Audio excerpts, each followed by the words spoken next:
Welcome back to The Explainer. Today, we're heading straight to the tarmac of San Francisco International Airport, looking at the absolutely terrifying night of July 17, 2017.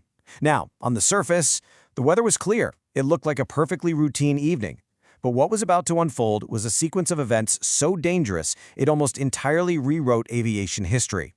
We're going to look at the official data together and figure out exactly how a modern disaster of this scale almost happened right under our noses. Okay, let's dive into this ticking clock scenario by looking at the stakes. At 11:50 p.m., over 1,000 lives were hanging in the balance. Just think about that for a second. Over 1,000 people, mere seconds away from what could have easily been the absolute deadliest aviation disaster in history.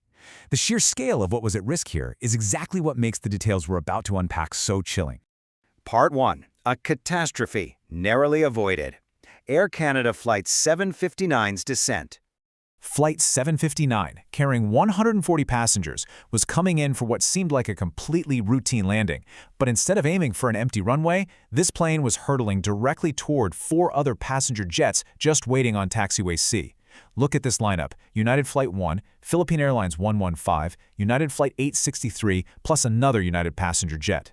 Every single one of them was fully loaded with passengers. Every single one was completely fueled up, just waiting their turn, and Flight 759 was descending right on top of them. Part 2. The illusion of the runway. A dangerous visual mistake. So picture the layout of SFO that night. The airport runs 2 parallel runways, 28L on the left and 28R on the right. Simple enough, right? Well, that night, runway 28L was closed for maintenance, and its lights were completely shut off. Because of that pitch-black void where 28L should have been, the pilot saw the brightly lit 28R and assumed, okay, that's the left runway. Which meant they tragically mistook the parallel taxiway C, which was lit up right next to it, for their intended landing strip. As they drop dangerously close to the taxiway, the Air Canada captain suddenly spots strange lights dead ahead. He's actually seen the lights of those 4 fully loaded planes. Sensing something is seriously off, he keys his mic with genuine confusion and asks, "Is there another plane on the runway?" The controller, assuming the pilot is perfectly aligned with the empty runway, basically just checks his screen and offers this totally false sense of security, telling them the runway was clear to land. Disaster was literally only averted because of the captain on United Flight 1. He's sitting right there on the taxiway, watching this massive jet dropping right toward his cockpit window. He frantically grabs his radio. Where's this guy going? He's on the taxiway. Hearing that, the air traffic controller instantly realizes the horrifying mistake and yells for an immediate go-around.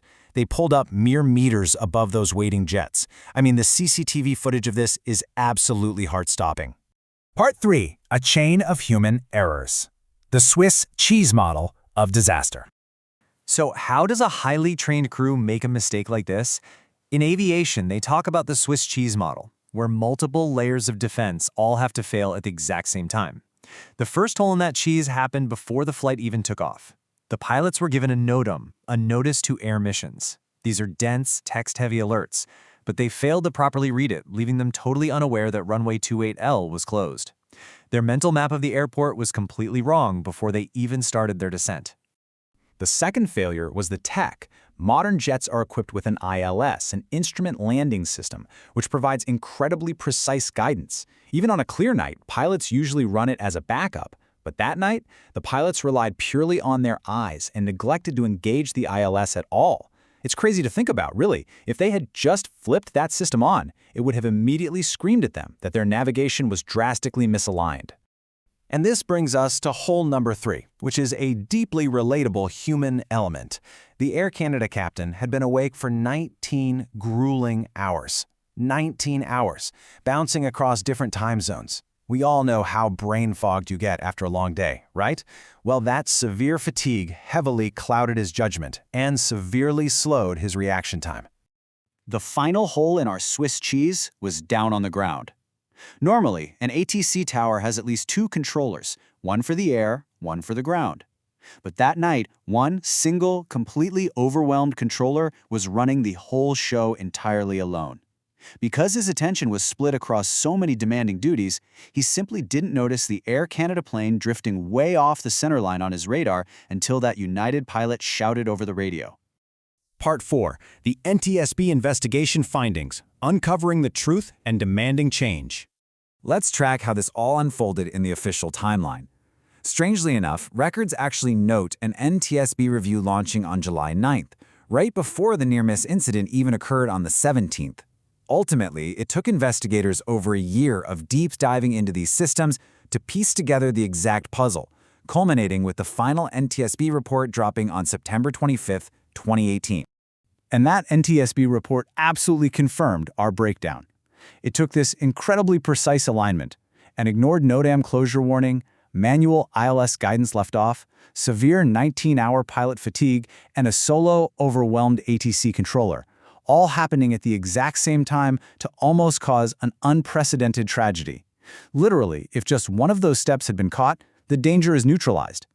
To make sure this perfect storm could never happen again, the NTSB handed down some rigid, non-negotiable mandates. First up, visual approaches just aren't enough anymore. ILS usage is now strictly required for night approaches on dual runways. And second, absolutely no more solo tower ships. A minimum of 2 ATC controllers must be present to explicitly split air and ground duties.